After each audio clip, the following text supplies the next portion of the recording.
चचारासुरसैन्येषु वनेष्वेव हुतासनः निःश्वासान्मुमुचेयांश्च युध्यमाना रणेऽम्बिका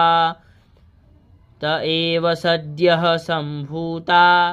गणाः शतसहस्रशः युधुस्ते परशुभिर्भिन्दिपालासिपट्टिसहे नाशयन्तोऽसुरगणान् देवी शक्त्युपबृंहिताः अवादयन्त पटहान् गणाः शङ्खास्तथा परे मृडगांश्च तथैवान्ये तस्मिन् युद्धमहोत्सवे ततो देवी त्रिशूलेन गदया शक्तिविष्टिभिः खड्गादिभिश्च शतशो निजघान महासुरान्